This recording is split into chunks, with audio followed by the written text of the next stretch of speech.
നമസ്കാരം. പാർലമെന്റിൽ സഭ പ്രക്ഷുബ്ധമാകുന്ന രീതിയിലേക്കാണ് കാര്യങ്ങൾ ഓരോ ദിവസവും നീങ്ങിക്കൊണ്ടിരിക്കുന്നത്.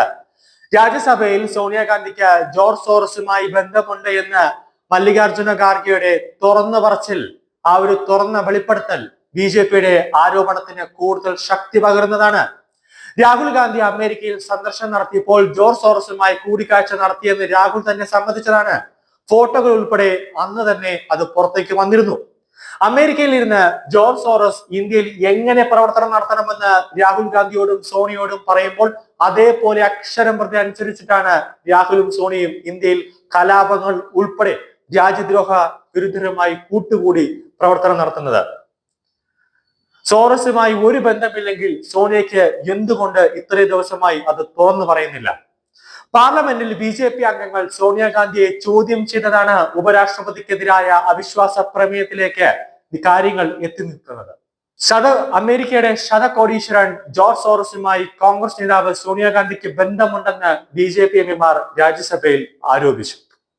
ജോർജ് സോറസ് പണം നൽകുന്ന കാശ്മീരിനെ ഇന്ത്യയിൽ നിന്ന് വേർപെടുത്തുന്നത് അജണ്ടയോടെ പ്രവർത്തിക്കുന്ന forum of democratic Asia Pacific foundation എന്ന സംഘടനയുടെ സഹ അധ്യക്ഷയായി പ്രവർത്തിക്കുന്നത് വേറെ ആരുമല്ല, വേറൊരു വിദേശിയല്ല, സോണിയാഗാന്ധിയാണ്, ഇന്ത്യയുടെ പ്രതിപക്ഷ നേതാവിന്റെ അമ്മ. ബി.ജെ.പി എംപിമാർ സോണിയാഗാന്ധിക്കെതിരെ ഉന്നയിച്ച ആരോപണമാണ് ഇപ്പോൾ ശരിയായിരിക്കുന്നത്. രാജ്യദ്രോഹ കുറ്റത്തിന്റെ കരിനിഴൽ സോണിയാഗാന്ധിയെ കൊണ്ട് നിർത്തുന്നത് വലിയ ആരോപണമായി മാറിയിരിക്കുകയാണ്. അമേരിക്കൻ ശതകോടീശ്വരൻ ജോർജ് സോറസുമായും സോണിയാഗാന്ധിക്കുള്ള ബന്ധമാണ് ഓരോ ദിവസവും പുറത്തു വരുന്നത്. ആ ബന്ധമാണ് മല്ലികാർജുന ഖാർഗെ രാജ്യസഭയിൽ തുറന്നു പറഞ്ഞത്. സോണിയാഗാന്ധിക്ക് ജോർജ് സോറസുമായി ബന്ധമുണ്ടെന്ന്. കോൺഗ്രസും OCCRP എന്ന ജേർണലിസ്റ്റുകളുടെ സംഘടനയും തമ്മിൽ ബന്ധമുണ്ടെന്നതാണ് മറ്റൊരു ആരോപണം.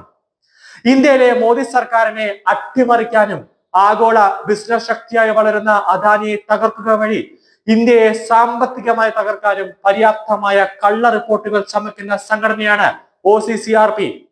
ഇവർക്ക് ജോർജ് സോറസ് ആണ് ഫണ്ട് നൽകുന്നത്. OCCRPയുടെ റിപ്പോർട്ടുകൾ ഉയർത്തി ഇന്ത്യയിൽ കലാപം ഉണ്ടാക്കാൻ ശ്രമിക്കുന്നത് രാഹുൽ ഗാന്ധിയും സോണിയും തന്നെയാണ്. മറ്റൊന്ന്, ഫ്രാൻസിലെ മീഡിയ പാർട്ട് എന്ന മാധ്യമ കമ്പനി പ്രസിദ്ധീകരിപ്പെടുത്തിയ രണ്ടാമത്തെ റിപ്പോർട്ട്. ഈ റിപ്പോർട്ടിൽ OCCRPക്ക് ഫണ്ട് നൽകുന്നത് US സർക്കാരാണെന്നാണ് ഇപ്പോഴത്തെ വിവരം. അതായത് ഇന്ത്യയെ തകർക്കാനുള്ള പദ്ധതിയിൽ US സർക്കാരിലെ ചില നിഗൂഢ ശക്തികളും പങ്കുണ്ടെന്ന് നമുക്ക് ഇതോടുകൂടി മനസ്സിലാക്കാവുന്നതേ ഉള്ളൂ. ഇതോടുകൂടിയാണ് ജയറാം രമേശും കോൺഗ്രസ് അധ്യക്ഷൻ മല്ലികാർജുന ഖാർഗെയും വിരടി പൂണ്ട് രംഗത്തെത്തിയത്. സോണിയാഗാന്ധിയെ കുറ്റപ്പെടുത്തുന്ന പ്രമേയം അവതരിപ്പിക്കാൻ എന്തുകൊണ്ട് ബി.ജെ.പിയെ അനുവദിച്ചുവെന്നാണ് ഉപരാഷ്ട്രപതിയും രാജ്യസഭാ അധ്യക്ഷനുമായ ജഗദീപ് ധൻഖറെ അങ്ങേയറ്റം വെറുപ്പാക്കാൻ രീതിയിലേക്ക് കോൺഗ്രസ് പ്രേരിപ്പിച്ചത്. ജോർജ് സോറസ് സോണിയാഗാന്ധി ബന്ധം രാജ്യദ്രോഹപരമായതിനാൽ സഭ നിർത്തിവച്ച് ചർച്ച ചെയ്യണമെന്ന 9ഓളം ബി.ജെ.പി എംപിമാരുടെ ആവശ്യം തള്ളിക്കളഞ്ഞ വ്യക്തിയാണ് ജഗദീപ് ധൻഖർ എന്ന കാര്യം നമ്മൾ ഓർക്കണം.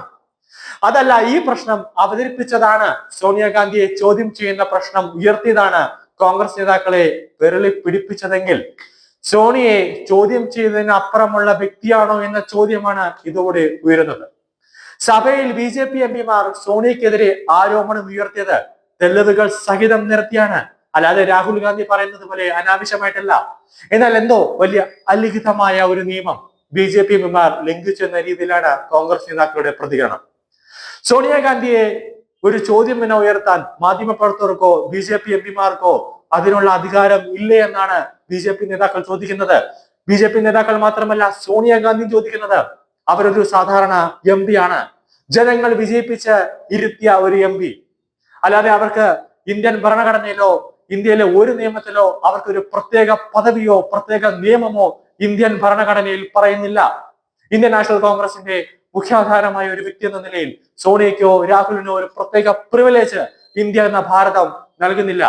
രാജ്യദ്രോഹപരമായ കുറ്റം ചെയ്തിട്ടുണ്ടെങ്കിൽ, രാജ്യദ്രോഹപരമായ വ്യക്തികളുമായി കൈകോർത്തിട്ടുണ്ടെങ്കിൽ അതിനുള്ള ശിക്ഷകൾ അവർക്ക് തന്നെ കിട്ടും.